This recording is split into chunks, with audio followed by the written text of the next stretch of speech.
Welcome back to You Heard It Here with Dr. Gary. I'm Gary, one of the clinical audiologists and part of the ownership team here at Advanced Hearing Group in Scottsdale, Arizona. This is Earwax Removal Vlog number 50. In today's episode, we're going to watch as we remove earwax from a severely impacted ear. We're going to do it via curette and irrigation. This patient tried all of the home remedies. They tried using eardrops. They tried using irrigation at home.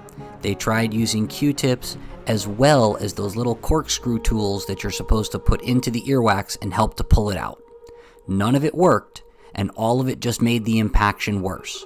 Sometimes you just need to seek professional help when you're having a problem.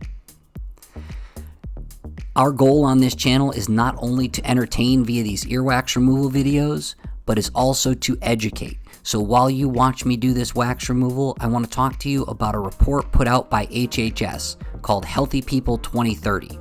This report is put out about once every 10 years and basically outlines health goals for the public in the US.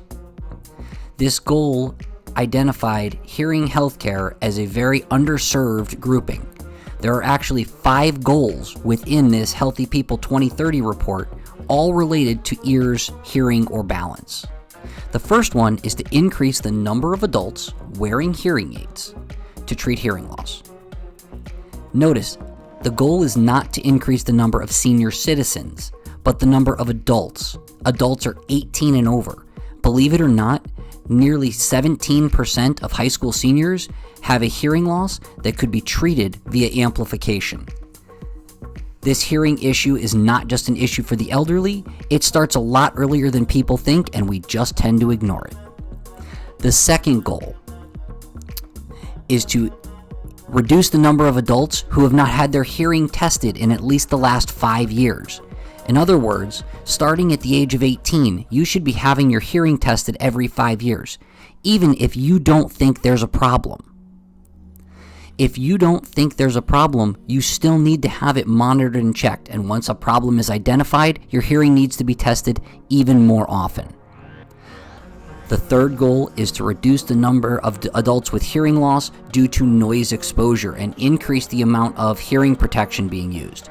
OSHA does a wonderful job of mandating hearing protection in many loud professions, but this is something we need to also carry into our personal lives. Yes, when you go shooting or you go to a concert, you need to be wearing hearing protection in order to protect the hearing that you have. Next is to increase the number of adults who are evaluated for bothersome tinnitus. Millions of Americans suffer from tinnitus, that annoying ringing, buzzing, humming, or hissing sound in the ears. The goal is to increase the number of adults seeking treatment for tinnitus. There is no cure, but there are definitely some treatment factors that we can get into that surely help to reduce the impact of tinnitus on your daily life. Click the link in the description below for a video all about tinnitus cures and where we are in that stage right now.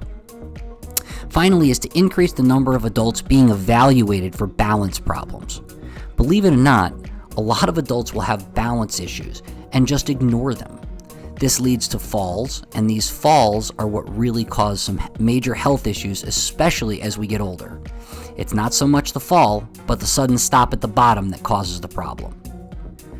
Just in time, we've finished that earwax removal. Eardrum looks great. If you like these wax removal videos, please, again, take a moment to like and subscribe. This has been You Heard It Here with Dr. Gary. Thank you for watching. We'll see you in the next video.